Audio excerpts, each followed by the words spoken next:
Salut à tous, Dimitri, CryptoParadise.consulting. Je vous retrouve aujourd'hui, nous sommes le 11 avril 2023. Aujourd'hui, je vais vous faire une vidéo anniversaire, car c'est à peu près l'anniversaire, les 3 ans d'anniversaire de ma chaîne YouTube. En fait, c'est pas tout à fait vrai, parce que la chaîne a été créée un peu plus qu'il y a 3 ans. Néanmoins, il y a 3 ans, c'était, nous étions mars-avril 2020. Et nous étions en plein Covid, et c'est vrai que c'est là que j'ai pris le temps de faire pas mal de vidéos. Donc aujourd'hui, je voudrais, pour fêter ça, je dirais, vous dire un petit peu, aborder beaucoup de sujets. On va vraiment aborder beaucoup de sujets, et on va parler de macroéconomie, on va parler de tout. Alors, avant de commencer, comme toujours, vous avez sous cette vidéo, vous avez tous les liens pour vous abonner à mon fil Twitter, pour évidemment vous abonner directement à ma chaîne sur Odyssée, car YouTube, vous le savez, censure de plus en plus, donc on ne sait jamais. Et puis vous allez retrouver tous les liens vers mon site internet CryptoParadise.consulting. Voilà, tout ce qu'il faut. Évidemment, n'hésitez pas à cliquer sur les boutons qu'il faut, vous les connaissez. Donc je vais aller directement dans la vidéo, dans ce que nous allons voir aujourd'hui. Alors je voulais d'abord commencer par vous dire que c'est vrai que j'ai eu des gens qui m'ont demandé, enfin c'était plutôt flatteur d'ailleurs, hein, parce que j'ai eu quelques personnes de ma communauté que j'ai vues d'ailleurs ici à Maurice, en tout cas 2. Mais alors on m'a demandé comment se fait-il, Dimitri, que tu n'aies pas plus d'abonnés, c'est quand même surprenant, etc. Alors, moi je vous dirais 2 choses. J'ai constaté, d'abord je fais des vidéos et je les fais finalement de façon plutôt, on va dire, improvisé, c'est-à-dire que là, vous voyez, j'ai rien écrit. Je parle, on me l'a dit, hein, je sais que les jeunes, par exemple, et notamment mes enfants, ça me fait bien rire, ils tiennent pas, je pense, plus de 2-3 minutes sur des vidéos comme celle-là, parce qu'on voit bien qu'aujourd'hui, il faut zapper, il faut que ça aille vite, les images doivent bouger.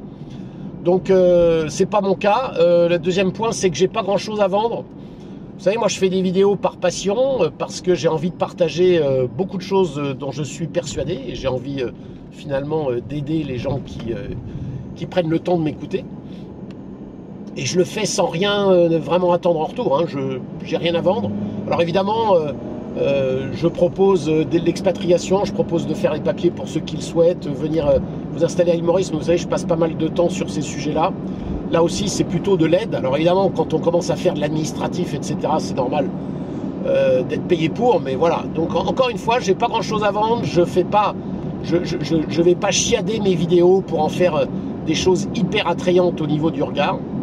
Et c'est peut-être ce qui explique qu'aujourd'hui, j'ai pas énormément d'abonnés, mais je tiens néanmoins à signaler que le contenu que je vous livre, je pense, est un contenu qui peut être quand même intéressant si vous prenez le temps, tout simplement, d'écouter et puis de comprendre ce qui se passe. Évidemment, ça veut dire faire vos recherches vous-même, etc. Enfin voilà, ça c'était pour l'intro. Donc on va parler aujourd'hui, on va commencer à parler, vous savez, on parle que de dédollarisation depuis maintenant 2-3 semaines, parce qu'il y a eu pas mal d'événements qui se sont passés, effectivement il y a eu on voit que la Russie a réuni autour d'elle les BRICS, qui sont plus soudés que jamais. La Chine, la Russie, qui forment un bloc et qui, tout doucement, mettent en place des solutions de trade, donc du business avec beaucoup de leurs partenaires. D'abord des BRICS, mais on a aussi beaucoup de nouveaux partenaires qui sont en train de rentrer. Et on a vu pas mal de choses se passer. Alors, d'abord, je vais parler de la Russie, ensuite je parlerai un peu de la Chine. Aujourd'hui, ce qu'on est en train de voir, c'est que ce qu'il faut comprendre, c'est que la Russie, avec ce qui se passe avec la guerre en Ukraine, etc., elle a été mise au banc des nations, mais uniquement des nations occidentales. Donc ça, je l'ai dit et répété dans mes précédentes vidéos, mais j'en parle beaucoup sur Twitter. Le fait que les Occidentaux puissent imaginer que la Russie est complètement isolée, je l'ai déjà mentionné, c'est plutôt l'inverse qui est en train de se produire, c'est qu'on a l'Occident qui s'isole, avec une Russie qui agglomère autour d'elle finalement beaucoup de gens qui ont, je dirais, de quoi avoir de quoi avoir une dent, je dirais, contre les États-Unis. et contre l'Occident en général, mais spécifiquement contre les États-Unis. Et donc, le fait de voir un dirigeant comme Vladimir Poutine oser aujourd'hui se tenir debout face à la toute-puissance américaine, ben évidemment, ça plaît à beaucoup de pays dans le monde. Et on voit bien que, non content de ne pas finalement sanctionner la Russie, il y en a même beaucoup de pays qui décident plutôt de racoler et puis de venir se joindre aux BRICS. Alors, les exemples les plus frappants sont évidemment l'Arabie Saoudite et l'Iran, qui ont, d'ailleurs, soit dit entre parenthèses, qui se sont même retrouvés, c'est chose incroyable d'ailleurs, hein, sous l'égide de la Chine. Donc on en reparlera un peu après, mais il y a eu une rencontre il y a quelques jours entre le ministre des Affaires étrangères iranien et le ministre des Affaires étrangères saoudien. Vous savez, c'est les ennemis jurés, l'Arabie Saoudite et l'Iran. D'ailleurs, via la guerre qui se passe au Yémen, qui est une guerre contre en fait, livrée par les Saoudiens qui sont des sunnites, et qui sont livrés donc au Yémen, qui sont les Yéménites, qui sont des alliés des Iraniens. Et donc aujourd'hui, ce à quoi on est en train d'assister, c'est vraiment une Russie qui est plutôt en train d'agglomérer autour d'elle beaucoup de nouveaux candidats qui sont OK pour intégrer les BRICS. Alors, finalement, quand on regarde l'histoire de ce qui s'est passé avec la Russie depuis maintenant beaucoup d'années, depuis 30 ans, vous savez, moi je suis un observateur de tout ça depuis maintenant pas mal de temps, j'ai 56 ans, donc j'ai eu le temps de voir ce qui s'est passé dans les années 2000. Moi j'ai vu, lorsque le mur de Berlin est tombé en 89, j'avais déjà plus de 20 ans. Donc c'est des choses qui sont quand même très fraîches dans mon esprit et auxquelles j'ai assisté. Donc moi je peux dire qu'on a eu une première phase avec ce qui s'est passé après la chute de l'URSS. Et là je vais vous mettre un lien sous cette vidéo. Je vous conseille vraiment de prendre le temps de regarder, car c'est un lien, c'est probablement le meilleur film que j'ai jamais vu historique sur ce qui s'est passé en Russie depuis l'invasion des bolcheviks, c'est-à-dire 1917, qui étaient les pires ennemis des Russes. Donc vous voyez, ce qu'il faut comprendre aujourd'hui, c'est qu'on essaie de vous faire croire que les Russes d'aujourd'hui finalement ne seraient que les descendants des staliniens de l'époque, etc. C'est totalement faux, c'est totalement faux. C'est vraiment l'inverse. Les communistes, hein, les bolcheviks, étaient des ennemis des Russes. Ils ont été payés d'ailleurs par Wall Street, ils ont été payés par, on va dire, les khazars de l'époque. Donc là, je vous laisserai regarder cette vidéo absolument incroyable et qui va vous refaire l'histoire, vous savez, celle qu'on apprend finalement pas aussi bien que ça à l'école, et qui va vous montrer combien, finalement, ce qui s'est passé en Russie, à ces époques-là, hein, on parle maintenant d'il y a plus de 100 ans, ça a été finalement une véritable guerre contre les Russes, livrée par des bolcheviks qui étaient absolument pas des gens qu'on pouvait dire, qui n'étaient pas du tout des Russes, et qui les ont au contraire éliminés la famille royale de l'époque, hein, qui était les tsars, Catherine II. Vous avez toutes ces histoires dans le lien que je vais vous mettre dessous. C'est assez bouleversant et ça va, je pense, vous remettre un petit peu, je dirais, les idées à l'endroit sur ce qui a vraiment été et ce par quoi est passée la Russie pendant toutes ces années. Elle a dû subir les effets absolument dévastateurs du communisme et on voit bien où est-ce que tout ça l'a mené pour finalement se libérer de tout ça en 1990, 1989, 90, 91. Et donc je reviens à l'histoire. On s'est retrouvé pendant une dizaine d'années avec une Russie complètement, je dirais, chaotique, hein. À l'époque, si vous voulez, vous aviez un leader qui s'appelait Boris Eltsine, qui était un pochetron. Vous aviez Bill Clinton, qui était le président des États-Unis de l'époque. Il y a des images que vous allez retrouver très facilement. Vous voyez Clinton et Eltsine bras dessus, bras dessous, complètement. Alors Eltsine complètement bourré et Clinton mort de rire en permanence. Bon, c'était vraiment l'époque où on s'est dit finalement la Russie va pouvoir... voilà, il n'y a plus d'ennemis à l'ouest, il n'y a plus d'ennemis à l'occident. Les États-Unis n'ont plus d'ennemis. c'est fini. La Russie va s'allier et va après rentrer dans l'Union européenne. Enfin bref, la Russie va devenir une alliée et finalement il n'y aura plus vraiment d'ennemis. Alors tout ça, ça a duré une dizaine d'années, je dirais, cet espoir hein, qu'on ait un monde sans ennemis. Mais vous savez, pour les États-Unis, c'est pas possible. Un monde sans ennemis n'est pas possible. Et surtout, ce qui s'est passé, c'est qu'en 2000, il y a eu l'élection et le remplacement de Boris Eltsine par Vladimir Poutine. Et Vladimir Poutine, c'est pas du tout un rigolo. Et lui, c'était pas du tout quelqu'un qui aimait voir une Russie complètement chaotique. Et surtout qui était, vous savez, à l'époque, entre 90 et 2000, c'était complètement dingue. Hein. Moi, j'ai le souvenir de... On parlait même d'armements qui étaient revendus à la casse dans des... à n'importe quel offrant. Enfin, il n'y avait plus aucune règle en Russie. C'était devenu un pays, mais sans dessus-dessous. Et puis, Vladimir Poutine a remis de l'ordre là-dedans. Et finalement, quelqu'un qu'on a vu au départ en se disant...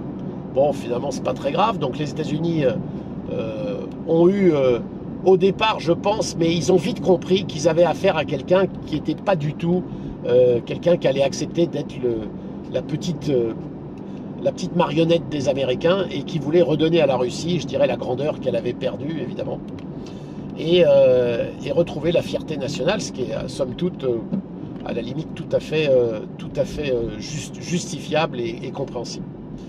Alors, tout ça, je dirais que c'est cette fenêtre qu'on a eue, une fenêtre d'amitié possible avec la Russie, jusque... Alors évidemment, un gros tournant a été septembre 2001, avec le 11 septembre hein, et les attentats, alors qui ont amené les États-Unis à, cette fois-ci, se trouver un nouvel ennemi, qui était l'islam. Ok. À l'époque, la Russie, elle était plutôt neutre, c'est-à-dire que... Elle a laissé faire les Américains dans leur nouvelle politique d'invasion permanente. Elle s'est opposée à ce qu'ils ont fait au Conseil de sécurité, mais ça n'a pas empêché les Américains de bafouer totalement le droit international, chose qu'ils reprochent aujourd'hui aux Russes. Mais les Américains l'ont fait maintes fois hein, avec l'Irak. Ils ont même menti, ça c'est clair, alors que les Russes, même s'ils bafouent le droit international en violant les frontières de l'Ukraine, ça on ne peut pas le nier, ils le font pour des raisons objectives et ils ne sont pas venus mentir. Hein. C'est parce que les accords de Minsk n'ont jamais été appliqués. On a vu que finalement François Hollande, Angela Merkel sont venus expliquer qu'ils ont effectivement menti et qu'ils n'ont fait que vouloir faire jouer la montre pour permettre à l'Ukraine de s'armer et de devenir un ennemi potentiel de la Russie. Bref.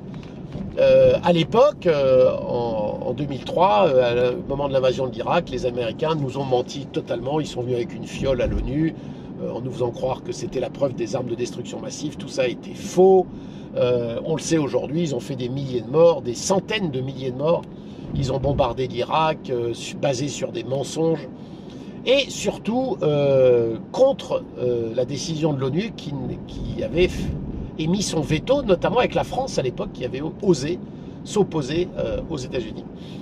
Jacques Chirac était président à l'époque. On se souvient du discours de Dominique de Villepin. Bon, bref, c'était la dernière fois, je dirais, que la France a eu une voix qui était une voix indépendante, qui était la sienne. Elle a été suivie d'ailleurs à l'époque par l'Allemagne et évidemment par la Russie. Alors, la Russie a été plutôt neutre dans les années qu'on suivit. On avait l'Amérique qui donc construisait ce nouveau monde. Hein. Vous aviez les néocons, les néocons, vous savez, les néoconservateurs, mais en français, vous pouvez dire les néocons, ça leur va très bien. Les nouveaux cons, hein, qui avaient leur doctrine qui était For a New American Century, qui était emmenée par John Bolton, tous ces gens qui étaient autour de George Bush à l'époque, le président, et qui voulaient, et qui avaient finalement une doctrine qui était soit vous êtes avec nous, soit vous êtes contre nous. Il n'y avait pas d'autre voie possible. C'était une vision très bipolaire du monde, soit pro-américaine, soit anti-américaine et anti-liberté, puisqu'évidemment l'Amérique c'est la liberté, et c'est la justice, tout le reste, poubelle.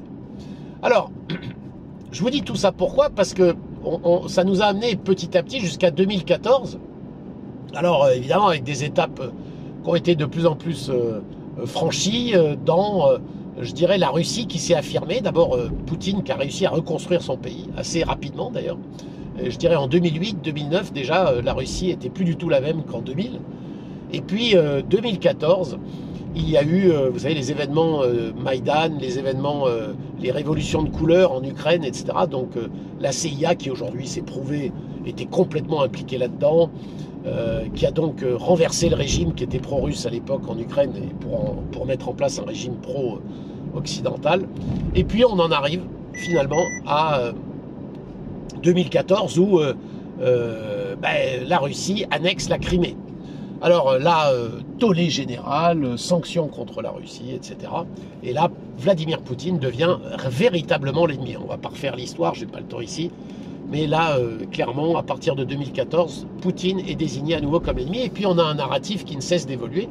C'est d'ailleurs qui laisse assez pantois beaucoup d'observateurs, parce que finalement la Russie, c'était un pays jusqu'alors avec lequel on pouvait non seulement discuter, mais avec qui on faisait énormément d'affaires. Vous savez, l'Allemagne avait des accords commerciaux absolument fondamentaux avec la Russie, et l'alliance finalement Europe-Russie, bon an, mal an, en tout cas commercialement elle existait, même si politiquement c'était évidemment tendu, et les Américains voyaient ça évidemment d'un très mauvais œil.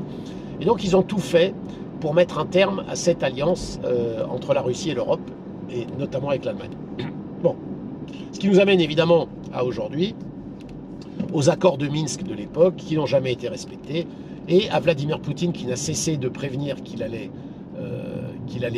tout faire pour que ces accords soient respectés. Ça ne l'a jamais été, et on connaît la suite, l'invasion de février 2022, de toute la partie qui était censée être une partie qui devait pouvoir bénéficier d'une autonomie, c'est-à-dire le Donbass et Lugansk en Ukraine. Voilà, pour la Russie, ça nous amène là où nous en sommes aujourd'hui, un Vladimir Poutine effectivement droit dans ses bottes, qui, oui, faut bien le dire, n'a pas respecté le droit international en intervenant, mais le droit international, lui, avait tellement été bafoué avant que finalement il a voulu mettre un terme à un non-respect du droit international, en lui-même ne respectant pas le droit international. Donc vous me direz, mais encore une fois, venir le critiquer là-dessus, pourquoi pas, mais pour ça, il faut être irréprochable. À partir du moment où l'Occident n'a cessé de faire la même chose pendant les 20 dernières années, on est quand même très très mal placé pour venir lui faire une leçon.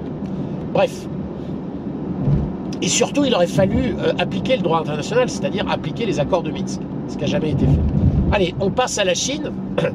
Alors, la Chine, maintenant, on voit combien, elle se rapproche de la Russie. Alors d'abord, on ne peut pas parler de la Chine sans parler des BRICS. Et vous savez, se sont mis en place finalement un petit peu en opposition au G7, s'est mis en place cette alliance entre le Brésil, la Russie, l'Inde, la Chine et l'Afrique du Sud. Ça fait maintenant pas mal d'années. Et cette alliance, elle a pour but uniquement de permettre de faire et de favoriser le commerce entre les pays membres de cette alliance.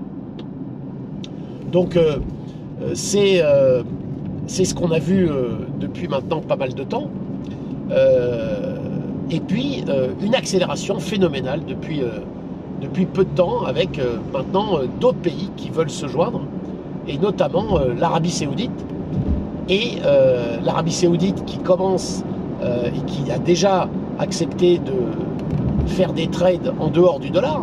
L'Arabie Saoudite qui n'est autre que l'allié historique et qui a permis la naissance du pétrodollar, qui a permis au dollar en 1971 de faire aux États-Unis de faire défaut sur leur dette et de ne plus rembourser en or comme c'était la promesse qu'ils avaient faite lors des accords de Bretton Woods, de passer à un dollar qui n'était plus adossé à rien, uniquement grâce au pétrole et à l'accord qu'ils avaient avec l'Arabie Saoudite. Sans l'Arabie Saoudite, ce qui serait passé après 1971 n'aurait pas du tout été la même histoire.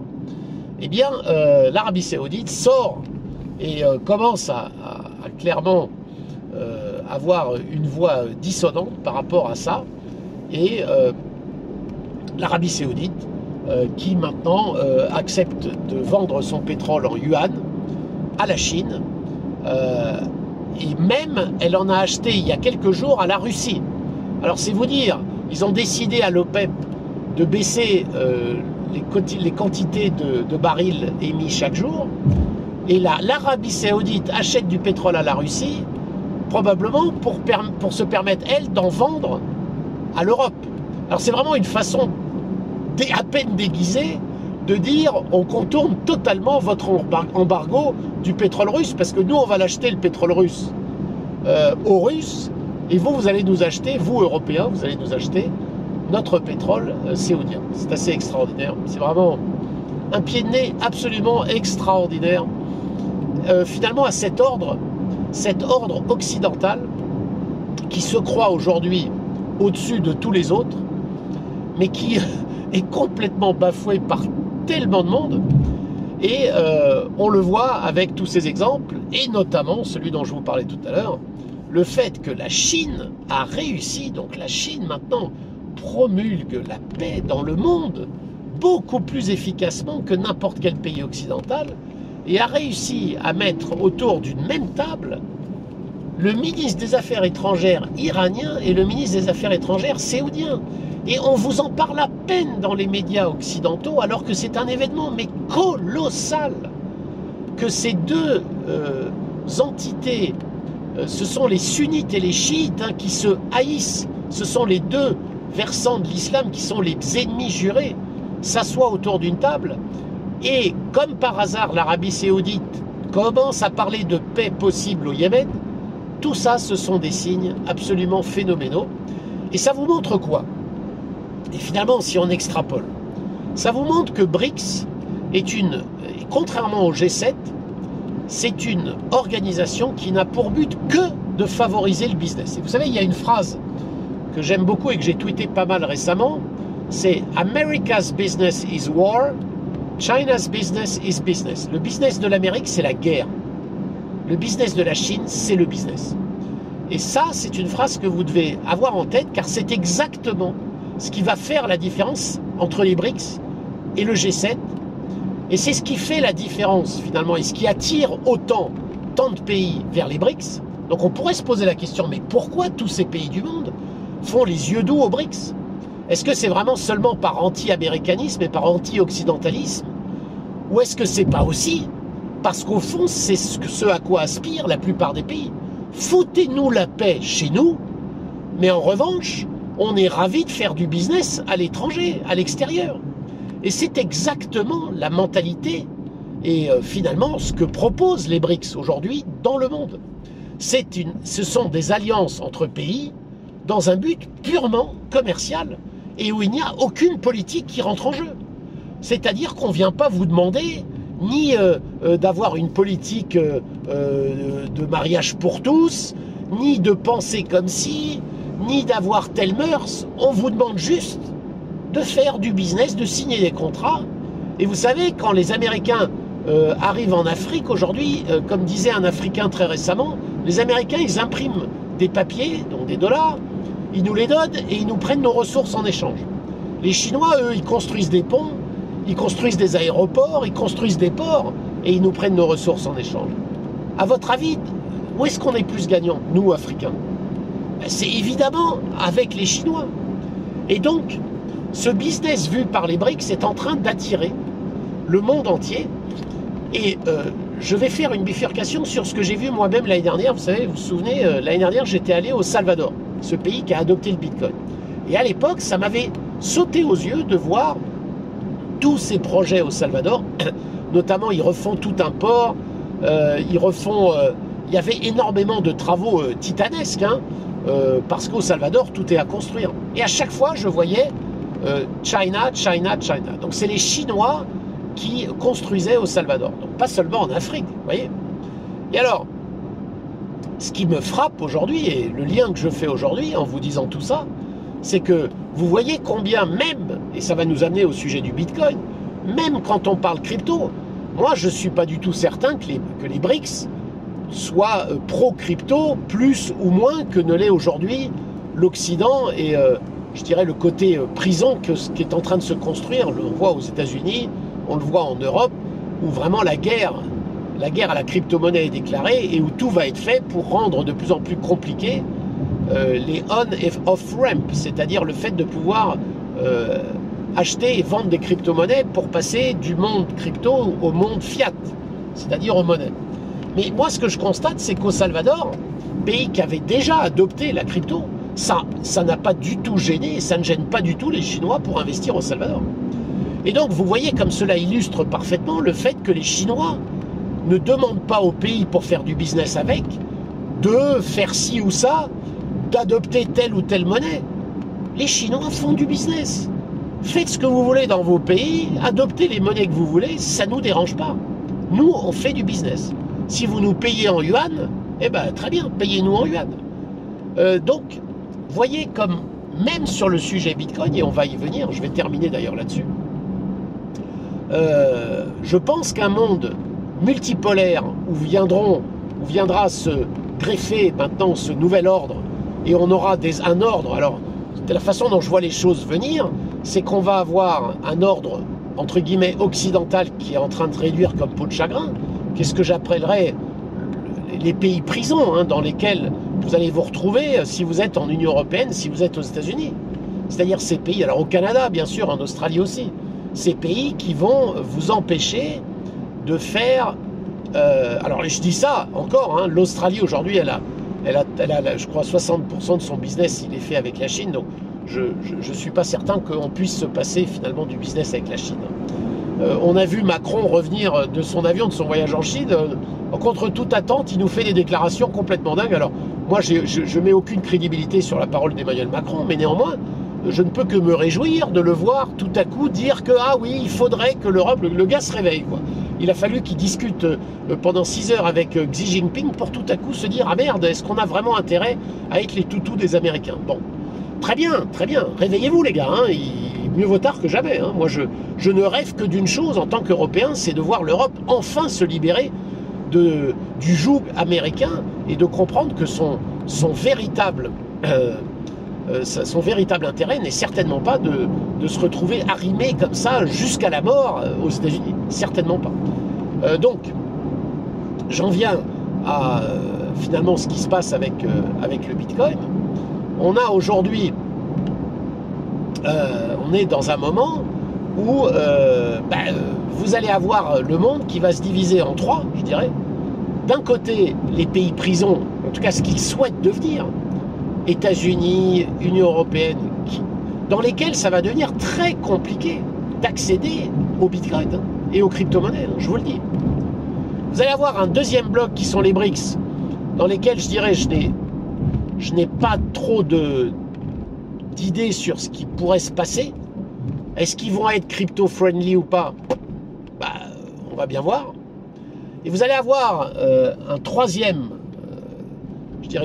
zone qui va être la zone libre et emmenée par plein de petits pays qui aujourd'hui peuvent vous faire rigoler parce que quand on parle du Salvador, vous savez, les autres pays qui sont autour sont en train de faire les yeux doux au Salvador, Nicaragua, Guatemala, mais on voit bien qu'il y a beaucoup de pays qui deviennent Bitcoin friendly. En Afrique et en Amérique centrale et du Sud, ça va tomber comme des dominos. Mais on ne sait pas. Et on ne sait pas à quelle vitesse ça va aller, bien que je pense que ça va s'accélérer. Mais il y aura, de mon point de vue, un troisième monde, donc un monde libre, dans lequel vous pourrez directement, sans avoir besoin de faire des on et off ramp, c'est-à-dire échanger vos bitcoins contre des fiat et vice-versa, vous pourrez directement vivre de vos bitcoins avec notamment le Lightning Network qui est en pleine expansion dans plein de pays, notamment au Costa Rica, évidemment au Salvador. Mais au Costa Rica, c'est assez fabuleux. Regardez ce qui se passe, Bitcoin Jungle. Il y a au Costa Rica maintenant tout un écosystème autour du Bitcoin et avec des dizaines de commerçants qui ne fonctionnent qu'avec ça. Tout ça est précurseur d'un monde qui est en train de changer très rapidement et qui me rend évidemment très boule sur la suite pour le Bitcoin. D'ailleurs, aujourd'hui, c'est le jour où le Bitcoin vient de passer les 30 000 $. Donc, on voit bien qu'on est quand même en plein dans quelque chose qui est en train de s'accélérer. Dédollarisation, montée en puissance des BRICS, hyper bitcoinisation, hein, certains disent, à laquelle on pourrait assister. Le Bitcoin et l'or qui est en train de reprendre des couleurs aussi, puisque on voit que la Chine ne cesse d'en accumuler. Est-ce que les BRICS vont mettre en place une monnaie d'échange qui va être adossée à l'or? Est-ce que le yuan va être adossé à l'or? Toutes ces questions, vous savez, sont des questions qui sont fondamentales pour la suite et auxquelles nous allons avoir des réponses, je pense, assez rapidement. Voilà, je vous ai fait ce point aujourd'hui qui est un peu le point global sur ce que j'avais à dire aujourd'hui, où est-ce qu'on en est au niveau géopolitique, finalement économique aussi. Je pense que l'Europe va avoir intérêt et va devoir se réveiller à un moment donné. Donc, Inch'Allah, si Emmanuel Macron, en revenant de Chine, s'est réveillé et a compris que l'intérêt de l'Europe n'était pas du tout le même que celui des Américains, a compris que le monde en évolution allait évoluer très très vite et que cette dédollarisation allait avoir des conséquences très très très importantes sur la suite des affaires dans le monde. Donc nous verrons, nous verrons. Moi en tant qu'Européen, je ne peux que souhaiter voir l'Europe enfin trouver un chemin à elle, un chemin où elle ne serait plus le vassal de quiconque. C'est un souhait aujourd'hui auquel je crois quand même pas tellement, je dois vous le dire, parce que je pense que les États-Unis, d'une façon que j'explique difficilement, tiennent l'Europe par les couilles. Oui, je ne sais pas comment, je ne sais pas pourquoi exactement, mais ce qu'ils ont fait à l'Allemagne en détruisant les pipelines, c'est un acte de sabotage tellement phénoménal. C'est quasiment un acte de guerre, et voyez comme finalement l'Allemagne totalement courbe les chines et ne réagit absolument pas. Donc c'est pour ça que j'ai quand même, j'ai évidemment de l'espoir, mais c'est un espoir très mesuré sur ce qu'est capable de faire l'Europe. Et évidemment, ça amène aussi au sujet de l'expatriation. Si vous êtes dans un de ces pays, bien écoutez, s'expatrier est quand même une solution à laquelle vous devez réfléchir, parce que si les choses devaient s'envenimer et si la prison se referme de plus en plus, eh bien, ce sera de plus en plus difficile d'en sortir. Le jour où on ne pourra pas échanger ses bitcoins ou ses fiat contre des bitcoins facilement, ça va devenir très compliqué pour beaucoup de gens en Europe. Hein. Il n'y aura pas le choix. Vous serez dans vos MNBC, vos monnaies numériques de banque centrale, avec interdiction de passer et d'en sortir. Voilà pour aujourd'hui. Je reste là-dessus. Je vous souhaite à toutes et à tous une très bonne suite, journée, nuit, pour ceux qui m'écoutent à d'autres moments. Et puis bien sûr, ceux qui m'écouteraient dans des années futures, vous pourrez, je pense, sourire en regardant, et vous saurez évidemment ce qui s'est passé depuis ce jour, donc du 11 avril 2023. À très bientôt pour de prochaines vidéos.